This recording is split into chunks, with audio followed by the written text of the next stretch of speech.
I'm doctor Uma, MD anaesthesia, Medista hospital, Samirpet. ఇవాళ మనం anaesthesia అంటే ఏంటో తెలుసుకుందాం. అనస్థీషియా అన్నది ఇప్పుడు ఒక పేషెంట్ సర్జరీ అండర్‌గో అవుతూ ఉంటే, దానికి మనం ఆ పెయిన్ వాళ్ళకి తెలియకుండా చేసేదాన్ని మనం అనస్థీషియా అంటామనమాట. అది ఎలా చేస్తామంటే మెడికేషన్స్, డ్రగ్స్ వాడి చేస్తాము. ఆళ్ళకి పెయిన్‌తో పాటి ఒక టైప్ ఆఫ్ దీంట్లో చాలా టైప్స్ ఆఫ్ అనస్థీషియాస్ ఉంటాయి. టైప్స్ ఆఫ్ అనస్థీషియాలో జనరల్, రీజనల్, లోకల్ అని చాలా టైప్స్ ఉంటాయన్నమాట. జనరల్ అనస్థీషియాలో పేషెంట్‌కి జస్ట్ నిద్రపోయిన ఫీలింగ్ ఉంటది. ఆళ్ళకి ఏం గుర్తుండదు. జస్ట్ ఓటీలోకొస్తారు. సర్జరీ చేయించుకునే ముందు ఒక డ్రగ్ ఇస్తాము.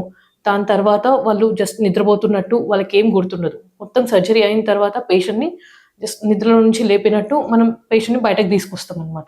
ఇంకోటి regional type of anaesthesia. Regional anaesthesia అంటే ఒక పర్టిక్యులర్ పార్ట్‌లో సర్జరీ అయితుంటే ఆ పార్ట్‌కి మాత్రమే అనస్థీషియా ఇస్తాం. పేషెంట్‌కి మొత్తం అవేర్‌నెస్ ఉంటదనమాట. వాళ్ళు జస్ట్ పెయిన్ ఒక్కటి పర్సీవ్ అవ్వరు. మిగతా అంతా అవేర్‌నెస్ ఉంటది వాళ్ళకి. అది రీజనల్ అనస్థీషియా అంటాం.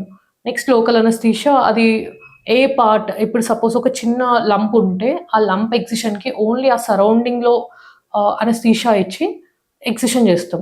అది కూడా లంప్ పార్ట్ ఒకటి పెయిన్‌లెస్ ఉంటది. మిగతా అంతా పెయిన్ పర్సీవ్ అవుతూ ఉంటారు. ఇది టైప్స్ ఆఫ్ అనస్థీషియా.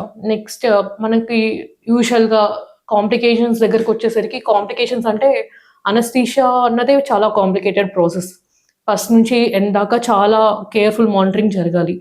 పేషెంట్‌కి risk factors BP, sugar, thyroid ఇలా ఇష్యూస్ ఉన్న వాళ్ళకి, కార్డియాక్ రిస్క్ ఇలాంటివి ఉన్న వాళ్ళకి ఇంకా ఎక్కువ రిస్క్స్ ఉంటాయన్నమాట. దానికి తగ్గట్టు మనం ఇంట్రా ఆపరేటివ్‌గా మానిటరింగ్ చేసుకుంటూ, దానికి తగ్గ డ్రగ్స్ ఇచ్చుకుంటూ మానిటర్ చేస్తూ ఉంటాము. ఇప్పుడు సిజేరియన్ ఆ టైప్స్ ఆఫ్ సర్జరీస్‌లో మనం యూజువల్‌గా స్పైనల్ అనస్థీషియా అంటే ఒక టైప్ ఆఫ్ రీజనల్ అనస్థీషియా అది.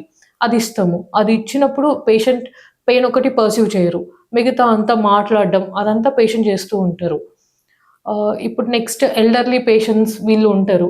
ఆళ్ళకి ఏజ్‌తో పాటి కొన్ని ఇబ్బందులుంటాయి. Like BP, sugar these are common with age అనమాట.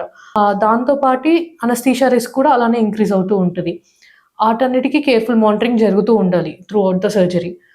ఇప్పుడు సర్జరీ అయిన తర్వాత ఇప్పుడు జనరల్ అనస్థీషియా తర్వాత మనము పేషెంట్‌ని బయటకు తీసుకురావడానికి డ్రగ్స్ ఆపేసి, అన్నీ ఆపేసి మనం రివర్సల్ ఏజెంట్ అని ఒకటుంటది. అది ఇచ్చిన తర్వాత వితిన్ ఒక 20 మినిట్స్ లోపు పేషెంట్ అనస్థీషియా నుండి బయటకొస్తారు. నెక్స్ట్ ఇప్పుడు స్పైనల్ అనస్థీషియా ఆ సర్జరీస్‌లో జస్ట్ మనం రీజనల్ పార్ట్‌కి ఇస్తాం కాబట్టి, ఆ సర్జరీ అంతా అయిన తర్వాత ఒక 2-3 అవర్స్ తర్వాత సర్జరీ మొత్తం డ్యూరేషన్ అయితే 2-3 అవర్స్ డ్యూరేషన్ ఉంటుంది. చిన్న చిన్న ఆపరేషన్స్‌కి ఒక 1 అవర్ తర్వాత అలా గూడా నార్మల్ వాక్ జేయడం ఇవన్నీ చేయొచ్చు. మీకు మంచి ఆరోగ్యం కోసం ఎల్లప్పుడూ తోడుగా మెడిస్టా హాస్పిటల్స్.